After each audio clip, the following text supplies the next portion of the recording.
The cosmos was ablaze with the silent echoes of war.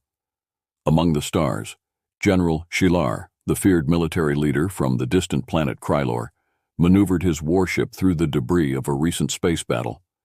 His mission had been clear: disrupt the supply routes of the enemy Zathrans. But as his ship skirted the edge of a black hole's gravity well, a surprise missile barrage from a hidden enemy cruiser had left his vessel mortally wounded, careening through uncharted space. With his ship's navigation systems failing and life support dwindling, Shilar made a desperate calculation. The nearest planet, Earth, was unremarkable in the Krylorian star maps, noted only for its primitive civilizations and lush biosphere. With no other options, Shilar initiated the emergency protocols, directing the dying ship towards the blue-green orb. As the Earth's gravity took hold, the damaged warship blazed across the sky like a falling star, alarms wailing and lights flickering. Shilar clung to the controls, his forearms battered and bloodied, scales glistening with a sheen of pain-induced sweat. He managed to guide the ship into a controlled descent, aiming for what his sensors indicated was a densely forested area away from the larger human settlements. The ship screamed through the atmosphere, metal groaning and sparks flying. Shilar felt the heat build as they penetrated the lower altitudes, the view outside the cockpit window blurring into fiery streaks. With a final shuddering groan, the ship clipped the top of a tall pine tree, which snapped under the force before slamming into the forest floor.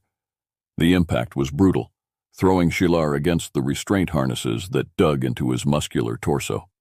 When the dust settled, the silence of the Earth morning was stark against the recent tumult of crashing and alarms. Sunlight pierced through the broken canopy of the forest, illuminating the wreckage and the figure of the general, who was now slumped and motionless in his seat. Slowly, consciousness clawed its way back to him, pain flaring in every limb as he assessed his surroundings and his dire situation. Groaning, Shilar released himself from the harness and staggered out of the wreck. The fresh, cool air of the Earth morning filled his lungs, a stark contrast to the recycled atmosphere of his ship. Each step was agony, his injuries severe, but the survival instincts honed by decades of warfare kept him moving. He needed to find shelter, to assess his strategic options, but as he took a few labored steps away from the smoking ruins, his strength betrayed him. The world spun dizzyingly, and the ground rushed up to meet him. As he lay there, the green foliage of Earth closing in around him, the sounds of the forest began to return. Birds chirped cautiously, and small creatures rustled in the underbrush. Shilar's eyes fluttered shut, his body succumbing to the shock and trauma. Unseen by him, two human figures approached, their steps hesitant but hurried, drawn by the spectacle of the crash. Little did he know these humans would soon be his unlikely saviors. The morning was young, and the forest was alive with the sounds of chirping birds and rustling leaves. Ella and Jamie, both avid hikers and nature enthusiasts, had taken advantage of the cool early hours to explore the dense woods near their small mountain town. Their plan had been to enjoy the tranquility of the forest and perhaps capture some photographs of the sunrise filtering through the trees. What they hadn't expected was to witness a comet-like object streaking across the sky and crashing somewhere close by in the forest. Driven by a mix of concern and curiosity, they followed the trail of broken branches and scorched earth that marked the path of the downed object. As they neared the crash site, the air filled with a strange, metallic scent, and the silence of the forest seemed to deepen, as if nature itself was holding its breath. There, amidst a clearing torn by the impact, lay the wreckage of what was unmistakably not of this world. The craft, or what was left of it, was a tangled mess of alien metals and emitted faint, sporadic lights from its damaged panels. But it was the figure lying a short distance from the wreckage that caught their attention, a being so unlike any human, with its scaled skin and 4 powerful arms, clearly injured and unconscious. Jamie, ever the cautious one, held back, his mind racing through every sci-fi scenario involving aliens, none of which ended particularly well. Ella, however, felt a surge of empathy override her initial shock. She was a third-year medical student, and her instincts to help kicked in strong. "We need to help him, Jamie. Look, he's hurt. We can't just leave him here," she said, her voice a mix of determination and awe. With Jamie reluctantly agreeing, they approached the alien general. Ella knelt beside him, her training taking over as she assessed his condition. His breathing was labored, and he had several visible injuries that were beyond anything she'd encountered in her textbooks.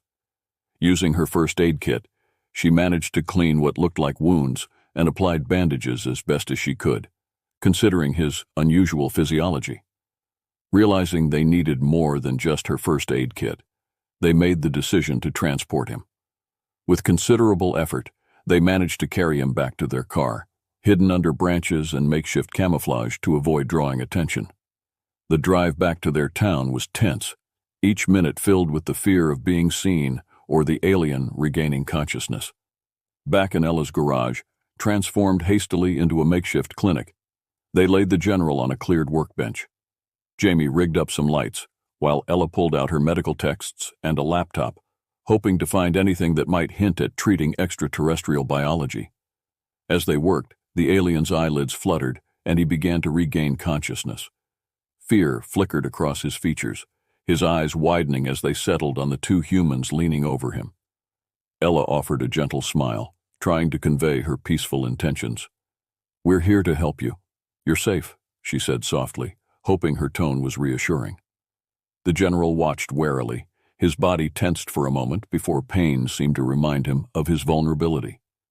In that garage, under the flickering lights, a bridge was being built, not just between human and alien, but between fear and trust, as Jamie and Ella worked tirelessly into the night, driven by a newfound purpose to save a life that was worlds away from their own. The dim light of early dawn crept through the small windows of Ella's garage, casting long shadows over the makeshift clinic where General Sheeler lay.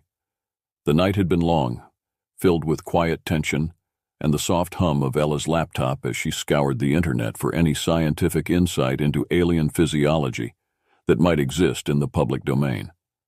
Beside her, Jamie dozed fitfully in a rickety chair, having spent the night helping as much as he could before exhaustion claimed him. As the first light of day touched the alien's scaled skin, Shilar's eyes snapped open, immediately alert. His body stiffened, instincts honed by decades of warfare kicking in as he scanned the unfamiliar environment. The room was cluttered with tools, medical supplies, and the soft whir of a portable generator that Ella had set up to keep their equipment running. For a moment, Shilar tensed, memories of the crash flooding back alongside the disorienting realization that he was not in the hands of his enemies, but neither was he in a place he recognized. Ella, noticing the subtle movement, quickly moved to his side, her voice low and soothing. "You're safe here," she repeated, the phrase becoming a mantra intended to calm both the patient and herself. "My name is Ella, and this is Jamie." She gestured towards the still sleeping figure. "We found you in the forest and brought you here to help." Gilar's gaze lingered on her, his deep, rumbling voice breaking the silence as he spoke, his accent thick and his words halting with the effort. "Why help me?" he asked, suspicion threading through his tone. His culture was one where mercy was often a sign of weakness, and assistance rarely came without a price. Ella smiled, pushing back a strand of hair that had escaped her ponytail. "It's what we do," she explained simply. "Helping someone in need, it's just human." The concept seemed to puzzle Shilar, his brow furrowing as he processed her words. Slowly, he attempted to sit up, wincing as pain flared from his injuries. Ella quickly stepped in to assist, adjusting pillows behind him to make him comfortable. As she worked, she continued to talk about Earth, about the town they were in, and about their own lives, filling the silence with stories that seemed to draw the alien commander's curiosity away from his predicament. As the morning progressed, Jamie woke and made them all breakfast, bringing a plate for Shilar that consisted of simple, safe foods: bread, water, and some fruit. They watched, fascinated, as Shilar cautiously tasted each item, his senses sharp and assessing. Realizing that his hosts were genuinely trying to aid his recovery without immediate benefit to themselves, Shilar began to open up. He explained that he was a general from Krylor, involved in a distant interstellar conflict. His ship had been damaged during a reconnaissance mission, and Earth was never his intended destination. As he spoke, Ella and Jamie listened intently, the gravity of their situation becoming increasingly clear. What started as a morning filled with wariness slowly transformed into a fragile thread of trust. They were no longer just a human and an alien, but three beings caught in a web of circumstance that none had anticipated. Ella, with her medical knowledge, and Jamie, with his mechanical skills, found themselves drawn deeper into the complexities of interstellar politics and conflict, their garage becoming a ground zero for an unexpected diplomatic mission. By the end of the chapter, Shilar, still healing, began to see his crash not just as a misfortune, but as a serendipitous event that might, in the end, bridge more than just the gap between stars. It could bridge the gap between species. The days that followed Shilar's awakening were marked by a delicate dance of cultural exchange and growing understanding. Ella spent hours beside Shilar's makeshift bed, her laptop open as they both delved into the intricacies of each other's languages and societies. Jamie, meanwhile, took on the role of a mechanic, tinkering with pieces of Shilar's damaged communicator, hoping to find a way to boost its signal enough to contact the General's home planet.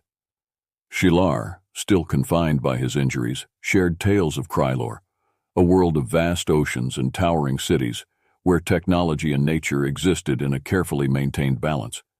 He spoke of his people, the Krylorians, who prided themselves on their honor and martial prowess, and of the war that had torn across the stars, sparked by old grievances and the scarcity of interstellar resources.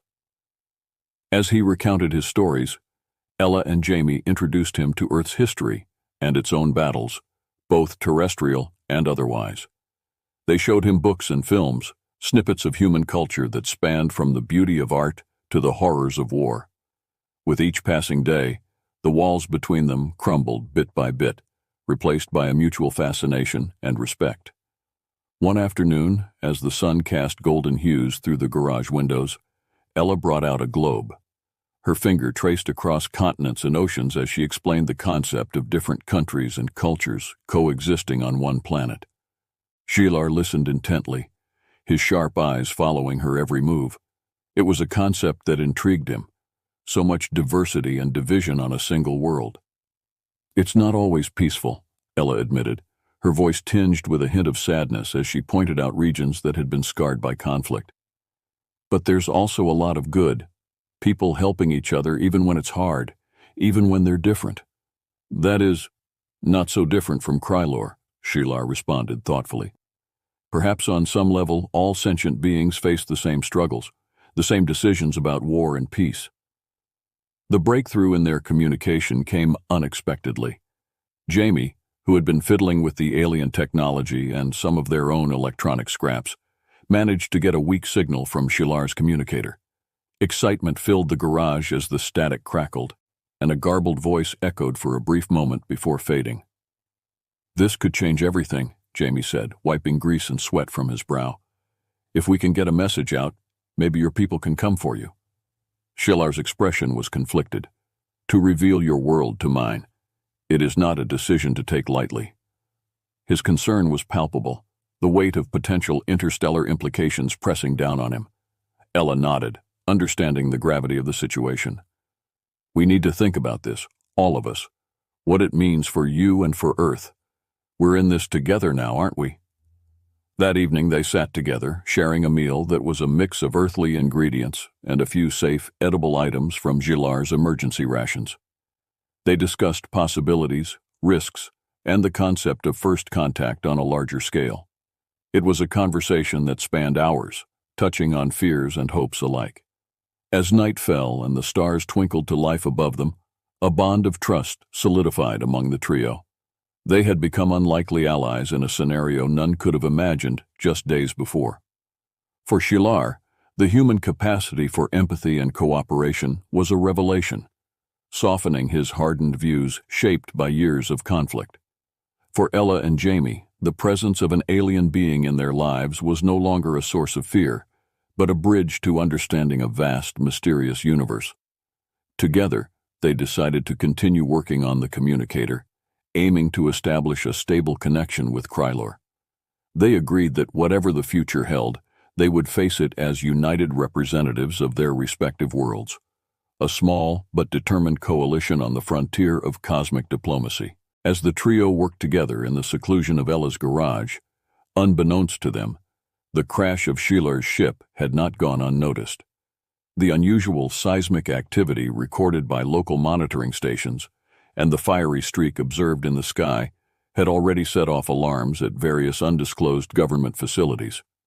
An investigation was quietly launched, led by Agent Matthews, a seasoned member of a covert division that handled extraterrestrial affairs. Matthews and his team had been tracking the incident since the moment the unidentified object entered Earth's atmosphere. Through a network of surveillance cameras and satellite imagery, the government agents pieced together the object's trajectory and narrowed down the search area to the small mountain town where Ella and Jamie lived. Meanwhile, the locals had begun to whisper about strange noises and flickering lights near the forest, fueling speculations and urban legends. It wasn't long before Agent Matthews and his team arrived in town, blending in as hikers and tourists to gather information.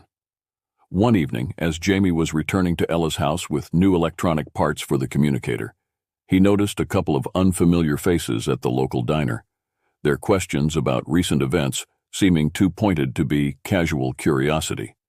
His instincts kicked in, and he hurried back, a growing sense of unease settling over him. Back at the garage, Jamie relayed his suspicions. "I think we might have a problem. There are some new people in town asking a lot of questions about the forest and strange lights." Sheilar, understanding the implications of discovery, grew tense. "If they are as you say, we must assume they will find us soon." His voice was low, a growl of concern laced through it. Ella, ever the optimist, tried to stay calm. "Let's not jump to conclusions. Maybe they're just curious. This is a small town. Anything unusual gets noticed." But Sheilar's strategic mind was already working through possible scenarios. "In my experience, curiosity can quickly turn into a threat. We should prepare for the possibility of confrontation." Taking Sheilar's advice seriously, the group began to implement security measures. Jamie rigged up surveillance cameras around the property and set up alerts on their phones to monitor any unusual activity. They also devised a contingency plan to move Sheilar to a more secure location if necessary. Their preparations proved timely. Late one night, as they were testing the improved signal on the communicator, Jamie's phone beeped with a motion alert. The cameras had picked up movement near the edge of the property, a group of figures stealthily approaching under the cover of darkness. "Looks like we have company," Jamie muttered, his eyes fixed on the live feed. Ella glanced at Sheilar, seeing the resolve harden in his features.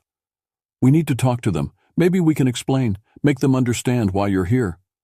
Sheilar nodded, his warrior instincts balanced by the trust he had in his human friends. "I will follow your lead, Ella, but we must be cautious." With tense determination, the trio stepped out into the cool night air, facing the shadows moving towards them. Agent Matthews, recognizing the moment of truth, stepped forward, his hand raised in a gesture of peace, but his team ready for any threat. "Good evening," he called out. "We need to talk about what crashed in your forest." The confrontation was not what any of them had anticipated, each party wary but hopeful for a peaceful resolution. As the night deepened, so did their discussion, underpinned by the universal desire for understanding and the shared fear of the unknown. The outcome of this encounter would shape not only their futures, but potentially the relationship between Earth and the inhabitants of the stars. Under the watchful gaze of the starlit sky, the tension in the air was palpable as Ella, Jamie, and Sheilar faced Agent Matthews and his team, who had approached under the guise of darkness. The quiet of the night was a stark contrast to the brewing storm of confrontation. "Let's keep this peaceful," Agent Matthews started, his voice steady but firm. "We're here because we detected the crash of what we now understand to be your spacecraft," he said, nodding towards Sheilar. "This isn't just a local matter. It has potential global implications." Sheilar, standing tall despite his injuries, replied in a measured tone, "I am General Sheilar of Krylor, and I mean no harm to your world. I was stranded here by accident, and these humans have shown me kindness and aid." Ella stepped forward, her presence calming yet assertive. "We didn't know what to do at first, but we couldn't just leave him to die. We've been trying to fix his communicator to contact his planet, to get him home safely." Jamie chimed in, holding up a tablet, showing a live feed from the cameras they'd installed. "Everything we've done has been out of goodwill. We've been transparent in our actions. See for yourselves." Agent Matthews listened, his expression unreadable. The other agents, previously tense and ready for a potential threat, seemed to relax slightly as the human side of the story unfolded. "We need to verify this information," Matthews stated, his gaze shifting between the trio and his own team. "If what you're saying is true, then this is bigger than any of us anticipated. This could be the first documented proof of extraterrestrial life visiting Earth in a non-hostile encounter." The atmosphere shifted slightly, with the possibility of peaceful intentions being considered. Matthews signaled to one of his agents, who then brought forward a device aimed at facilitating communication and information verification. "Let's establish the facts and ensure that there are no threats to national or global security," Matthews continued. "If his intentions are indeed peaceful and you have been acting to help, there might be a way to work together on this." Over the next few hours, a makeshift command center was established right in Ella's garage. Shylar's communicator, once partially operational, now received the full attention of both Jamie and government technicians. Together, they managed to stabilize the signal strong enough to send a distress call to Kryler. As they worked, a dialogue unfolded between the government agents and the small group.